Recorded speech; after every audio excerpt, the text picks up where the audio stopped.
What's going on, everybody? So, I haven't had time to work on game reviews. However, today I want to talk about something different, and that is swag that you've obtained from game stores that are no longer in business. And so, this first piece here is this PlayStation sign. I got that from Buyback Games in Fort Collins, Colorado, which, shut down. And, I'm a big PlayStation fan. There's my PS4, a couple PS3s, one of them soft modded. I got PS2s, PS1s, PS Vita, PSP, you name it. I got just about everything they've put out.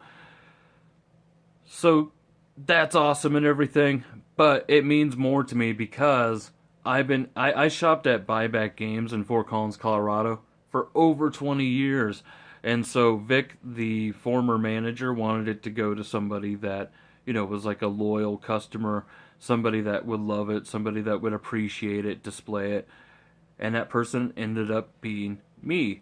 And so I bought him a pizza, to show my appreciation because I felt weird just taking it for free. But it's super cool. I mean, on eBay, it'd probably run you over $100 or something.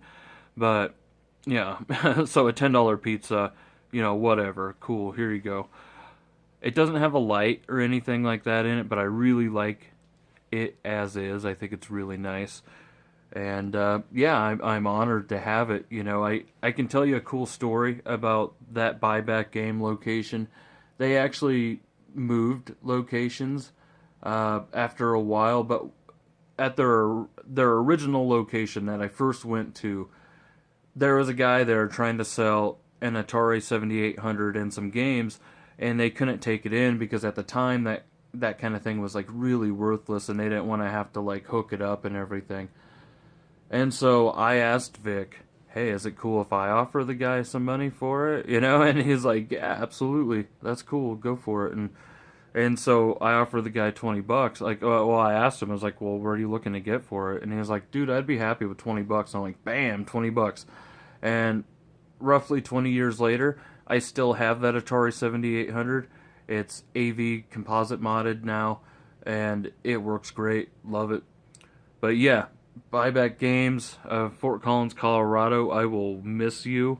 I really enjoyed buying PS3 games from you guys. Like, you guys had really good games for like a few bucks. I bought, what's that game? Brutal Legend. Is that it? Yeah, Brutal Legend with Jack Black. Bought that for $3 like a few years back from them, and I think that was a great price. So, but yeah, I will miss them, and it sucks that they had to shut down. They do have other locations in Colorado open still, but it's just not going to be the same, for me. But yeah, definitely a cool piece. And so the next thing I want to talk about is Blockbuster Video. Wow, what a difference. Blockbuster Video, yeah. So that is my second card that I got from Blockbuster Video. The first one was like a temporary one. This one has my name on it and stuff. That one's from 2001.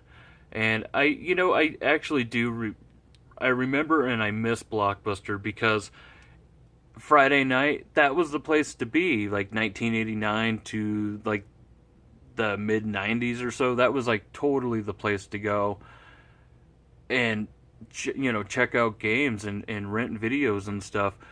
And it was just a great place back then. It was a little pricey. A lot of people don't want to remember that little fact, but yeah, it was a little pricey, especially with the game rentals. But there's other reasons why people went to Blockbuster other than to rent. They also went there to buy.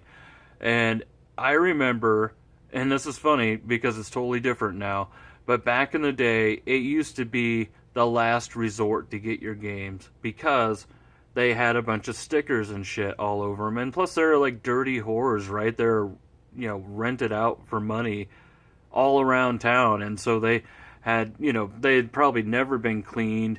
The CD-based games were probably pretty scratched up. But you could, as a last resort, you could go to Blockbuster when they're having a sale, and you could pick up like a few bargain boxed used games.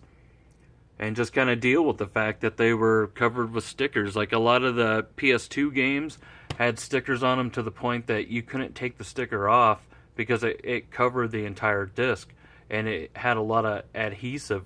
And so if you tried to peel it off, it would ruin your disc. And so you just had to accept the fact that it had PS2 sticker or Blockbuster stickers all over it. Nowadays, it's totally different, right?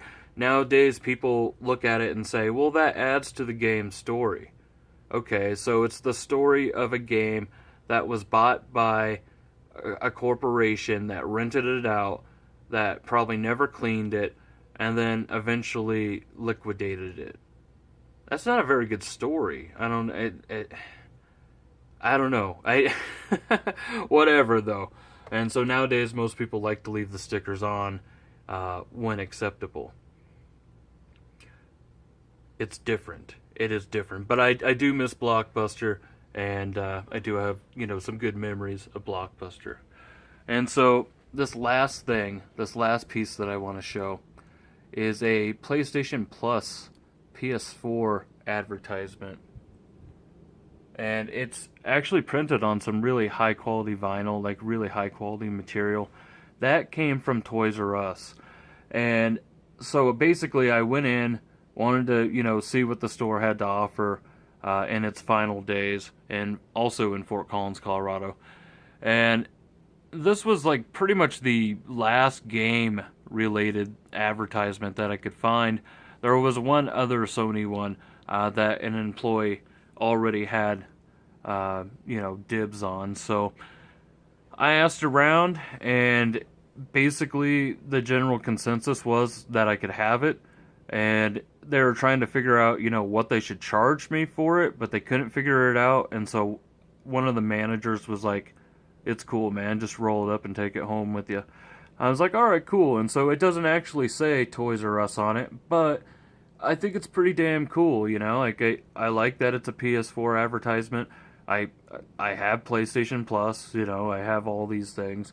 I don't have all those games listed, unfortunately, but yeah, it's definitely another cool piece to have.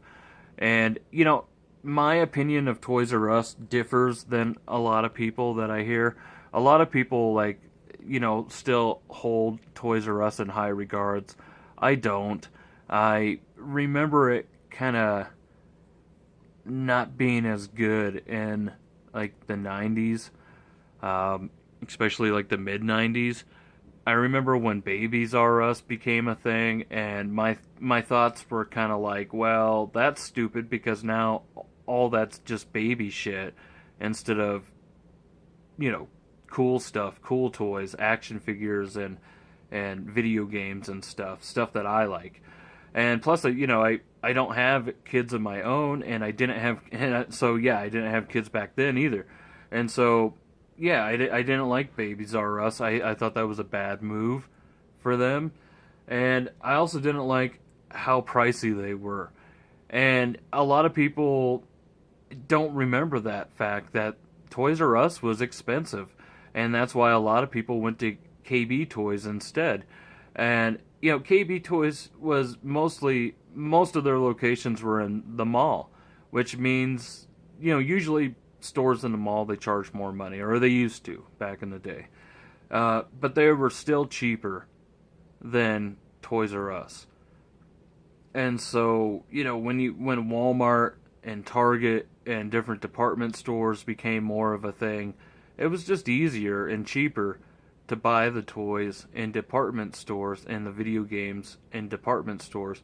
And then later on, you have stuff like GameStop, and then of course Amazon and eBay became a thing. And it just got to the point that going to Toys R Us was just not a good deal anymore. Stuff was just through the roof in cost, and I understand that there's that convenience of going to a store, and you're also kind of paying for an experience in a way, because you're going to a store and you're walking up to an item and saying, yeah, I can see this with my eyes right now, and this is something that I'd like to purchase. And so yeah, you get that experience and everything, but ultimately Amazon was just better because you could go on there, and if you knew about a product already, or you saw something that looked cool and you're pretty sure that it was going to be cool, you could just buy it and it shows up at your house like in a day or two, and you don't even, have to go anywhere, and to me that's a greater convenience. And, as, a kid, like, I wouldn't have cared where the toy came from. As long as I got it, that would have been fine by me. And so I don't feel like kids are getting robbed of that experience necessarily of going to a toy store. Um, there's still toy stores in existence, and there's plenty of places to buy toys, so, and video games and everything. So I just think Toys R Us just made a lot of bad decisions, and ultimately they could not stand the test of time. So sad but true. Either way, I'm happy to have that, and it's definitely something that I can look up at and go, yeah, Toys R Us. Yeah. But that's all I got for you guys today.